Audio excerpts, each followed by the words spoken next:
আসসালামু আলাইকুম। অনলাইন ক্লাসের পক্ষ থেকে সবাইকে স্বাগতম। অনলাইন ক্লাসের ধারাবাহিক প্রক্রিয়া আজকে আলোচনার বিষয় হলো ষষ্ঠ শ্রেণীর চারুপাঠ বইয়ের 23 পৃষ্ঠার তোলপাড় গল্প। তোলপাড় গল্প লিখেছেন শওকত ওসমান। তোলপাড় গল্পের লেখককে শওকত ওসমান। আমি যে লাইনগুলো পড়ব, যার নিচে দাগ দেবো সেই লাইনগুলো তোমরা দাগিয়ে নেবে। যারা নতুন স্টুডেন্ট আছে তাদের জন্য বলতেছে, যারা পুরাতন আছে তারা তো জানোই। একদিন বিকেলে হততন্ত সাবু বাড়ির উঠান থেকে মা চিৎকার দিতে দিতে ঘরে ঢুকলো। জৈতুন বিবি হেসকেও যায়। তাহলে সাবুর মায়ের নাম কি? জৈতুন বিবি। রান্নাঘরে পাক করছিলেন সে। পাকত্ব রান্না করা। তাড়াতাড়ি বেরিয়ে এসে সুদাই, কী রে এত চিৎকার পড়াস কেন? চিৎকার পড়াস কেন অর্থ হচ্ছে চিৎকার করিস কেন? মা, ঢাকা শহরে গুলি কইরা মানুষ মারছে। কে মারছে? পাঞ্জাবি মিলিটারি। তাহলে ঢাকা শহরে মানুষ মারছে কারা? পাঞ্জাবি মিলিটারিরা। দেখা যায় সাবু খুব উত্তেজিত। মুখ দিয়ে কথা তাড়াতাড়ি বের করে দিতে চাইলেও পারে না, কারণ শরীর থরথর করে কাঁপছে। হাতের মুঠি বারবার শক্ত হয়। তাহলে কার শরীর থরথর করে কাঁপছে এবং হাতের মুঠি বারবার শক্ত হয়? সাবুর। মা, একজন দুইজন না, হাজার হাজার মানুষ মরছে। কি কয়? হাজার হাজার? সব মানুষ শহর সাইডা চইলা আইতাছে। ঢাকা শহর থেকে 50 মাইল দূরবর্তী গাবতলী গ্রাম। তাহলে ঢাকা শহর থেকে কত মাইল দূরে গাবতলী গ্রাম? 50 মাইল দূরে গাবতলী গ্রাম। আবার পড়তে পারে ঢাকা শহর থেকে 50 মাইলে দূরবর্তী গ্রামটির নাম কি? গাবতলী। কিন্তু যাতায়াতের সুবিধা নেই, তাই সব খবরই 2 দিন বাদে পৌঁছায়। এবার কিন্তু ব্যতিক্রম ঘটেছে। পরদিনই পাওয়া গেছে সব খবর। যারা জওয়ান তারা সোজা হেঁটে হেঁটে বাড়ি পৌঁছাইছে। জওয়ান পুরুষদের বোঝানো হয়েছে, যারা সুস্থ সবল তাদেরকে বোঝানো হয়েছে। যারা জওয়ান তারা হচ্ছে সোজা হেঁটে হেঁটে বাড়ি পৌঁছাইছে। তাই খবর ছড়িয়ে পড়তে দেরি হয়নি। 25শে মার্চ রাতে পাঞ্জাবি মিলিটারি ঝাঁপিয়ে পড়ে। কোন রাত্রে পাঞ্জাবি মিলিটারি ঝাঁপিয়ে পড়ে? 25শে মার্চের রাত্রে। জীবন্ত যাকে পাচ্ছে তাকে হত্যা করছে। পরদিন সাবু সামনে গোটা শহর যেন হুমড়ি খেয়ে পড়ল। হুমড়ি শব্দের অর্থ হচ্ছে হোঁচট খেয়ে বোঝায়, তাই এখানে হচ্ছে হোঁচট খেয়ে পড়লো এমন বোঝাচ্ছে। তাদের বাড়ির পাশ দিয়ে গেছে হচ্ছে জেলা বোর্ডের সড়ক। তাহলে সাবুদের বাড়ির পাশ দিয়ে কি গেছে? জেলা বোর্ডের সড়ক। সেই পথে মানুষ আসতে লাগলো, একজন দুজন নয়, হাজার হাজার। একদম পিল পিল পিঁপড়ের শাড়ি। গাবতলী গ্রাম তাদের গন্তব্য নয়, আরও দূরে যাবে তারা। কেউ কুমিল্লা, কেউ নোয়াখালী, কেউ ময়মনসিংহ, একদম গারো পাহাড়ের কাছাকাছি আরও নানা এলাকায়। দারুণ রৌদ্রুর মাথার উপরে আর ভিড়ও। নিঃশ্বাসে নিঃশ্বাসে তাপ বাড়ে, হাঁটার সময় ক্লান্তি বাড়ে। সব মিলিয়ে জোয়ান মানুষেরাই খাচ্ছে। মেয়ে, শিশু এবং বেশি বয়সীদের তো কথাই নেই। ক্ষুধার কথায় চুলোয় যাক, পিয়াসে ছাতি ফেটে 2-3 জন রাস্তায় ধরে শেষ হয়ে গেল। পিয়াসে মানে পিপাসায়, ছাতি বলতে বুকের পাঁজরাকাঠির হাড়কে বোঝানো হয়েছে। ছাতি ফেটে 2-3 জন রাস্তায় ধারে শেষ হয়ে গেল, মানে রাস্তার ধারে মারা গেল। জৈতুন বিবি মুড়ি ভেজে দিয়েছিল খুব ভোর ভোর ওঠে। তাহলে জৈতুন বিবি যে লোকগুলো যাচ্ছিল তাদের কি ভেজে দিয়েছিল? মুড়ি ভেজে। সাবু চাঙাড়ি বোঝাই করে মুড়ি এনে ওদের খাওয়াইছে। তাহলে কে চাঙাড়ি বোঝাই করে মুড়ি এনে খাওয়াইছে? সাবু। বা সাবু কি বোঝাই করে মুড়ি এনে খাওয়াইছে? চাঙাড়ি বোঝাই করে। নিজেরা কিভাবে চলবে সে কথা ভাবেনি। তাহলে নিজেরা কিভাবে চলবে এ কথা কারা ভাবেনি? সাবুরা। মুড়ি শেষ হলে সে পানি জোগানোর কাজে এগিয়ে গেছেন। পানি জোগানো বলতে পানি খোঁজার কাজে এগিয়ে গেছেন। এক পৌর নারীকে দেখে সে অবাক হয়ে তার দিকে তাকিয়েছিল। 50-এরও বেশি বয়স। তাহলে পৌর নারীর বয়স কত? 50-এরও বেশি। কিন্তু কি ফর্সা চেহারা, যেন কোনো ধলা পরি। মুখ দেখে বোঝাই যায় অনেক হেঁটেছে, অথচ তার জীবনে হাঁটার অভ্যাস নেই। সাবুর কাছে এসে দাঁড়িয়েছিলেন তিনি। মা, পানি খাবেন? দাও বাবা। পৌর নারী মুখ খুললেন, গ্লাস আবার ধুয়ে জালা থেকে পানি গিয়ে দিলেন সাবু।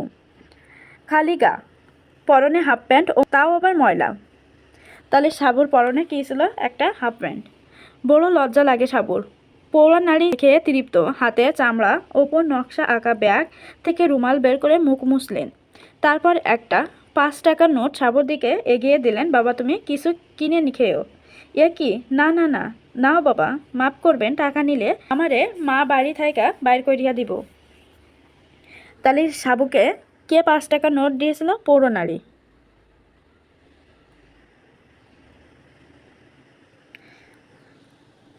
আমারে কইয়া দিয়েছে শহরের কত গণ্যমান্য মানুষ যাইব রাস্তা দিয়া, পয়সা দিলে নিবি না, খবরদার। সেই পৌর নারী একটু হাঁফ ছেড়ে বললেন, তোমার মা কিছু বলবেন না?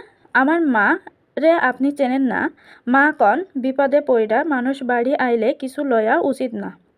মানে মা বলেন বিপদে পড়ে কেউ যদি তার বাড়ি আসে তার কাছ থেকে কিছু নেওয়া উচিত না।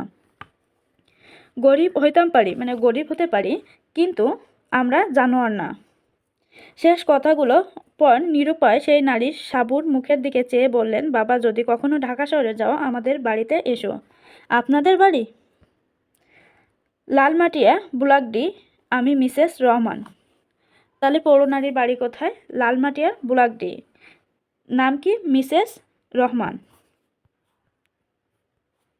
মিসেস রহমান এবার রাস্তা ধরলেন, আবার রাস্তা ধরলেন। মিসেস রহমান মানে পৌরনারী, আবার রাস্তা ধরলেন। সাবু বুঝতে পারেন এই গরমে হাঁটার পক্ষে মোটা শরীর আরামের নয়।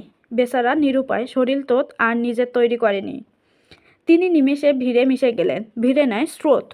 শহর থেকে যে শুধু গণ্য মানুষ আসে তা নয়, সাধারণ মজুর মিস্ত্রি পর্যন্তও আসে। সাবু ভাবে তাহলে শহরের গরিব আছে যারা, তাদের মতোই কোনো রকমের দিন কাটায়, তাদের মতোই যাদের ঠিকমতো বিশ্রাম জোটে না, আহার জোটে না, কাপড় জোটে না। এই সময় সাবুর আরও মনে হয় একবার শহরে দেখে এলে হতো।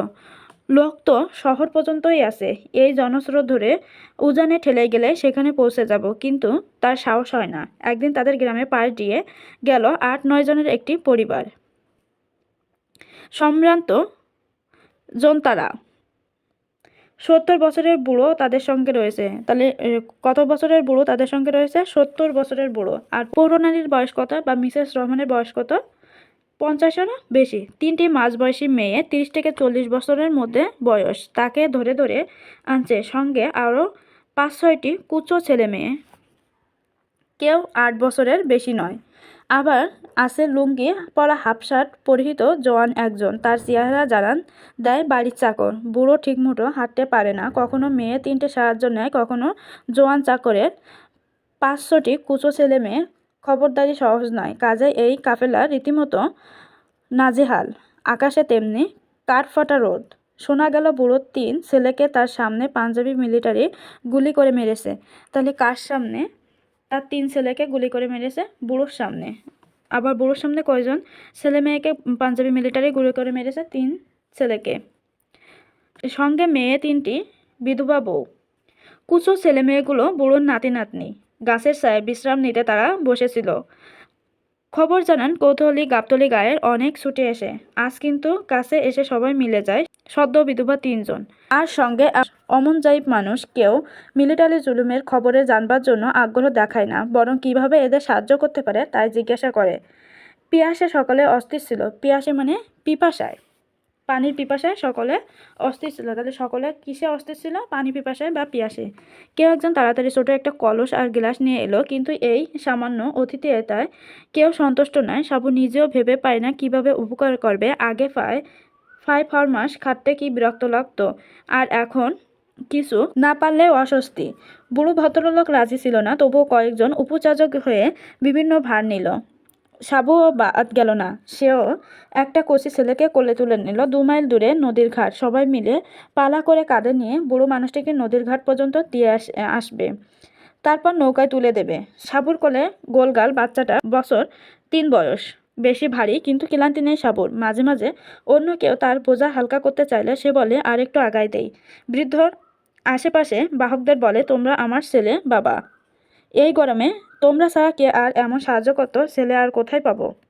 কথা শেষ না হতেই ফুপানির শব্দ ওঠে। আবার বুড়োর ভাঙা ভাঙা গলা শোনা যায়, জীবনে নামাজ কাজা করেনি বাবা, ইসলামের নাম নিয়ে বলল পাকিস্তানি হলে মুসলমানদের মঙ্গল হবে। হ্যাঁ, এই বয়সে সব ছেলেদের হারিয়ে বুড়োর কথা শেষ করতে পারে না, দীর্ঘশ্বাস শোনা যায় শুধু। সমস্ত কাফেলার নীরব। কাফেলা শব্দের অর্থ হচ্ছে সারি বেঁধে চলা প্রতীক, মানে যারা এক সারিতে চলে তাদেরকে কাফেলা বলে। নারীদের মধ্যে একজন ফুপিয়ে ফুপিয়ে কান্না শুরু করেছিল, তখন থেমে গেল। কে আর কথা বলবে এমন জায়গায়? মনে হয়েছিল কতগুলো লাশ নিয়ে যেন সবাই হাঁটছে। সাবু কল্পনা চোখে যেন সামনে দেখতে পায়। খাকি উর্দি পরা কতগুলো সিপাই তার সামনে, আর সে তাদের লাথি মেরে মেরে ফুটবলের মতো গড়িয়ে নিয়ে যাচ্ছে। অসীম ক্রোশে তার রক্ত টকবক করে ফুটতে থাকে। সেই সব দুশ্মন কখনোই দেখেনি সে, সেই সব জানোয়ার কখনো দেখেনি সে, যার তার দেশের মানুষকে বন্যা দিয়ে পিঁপড়ের মতো ভাসিয়ে নিয়ে যাচ্ছে জুলুম দপটে। এমন জন্তুদের মোকাবিলার জন্য তার কিশোর বুকে আশ্চর্য তোলপাড় শুরু হয়ে যায়। ধন্যবাদ সবাইকে সাথে থাকার জন্য। পরবর্তী ক্লাস দেখার জন্য আমন্ত্রণ রইল। যারা এখন চ্যানেলটিকে সাবস্ক্রাইব করেন দ্রুত সাবস্ক্রাইব করে পাশে থাকুন। ধন্যবাদ সবাইকে।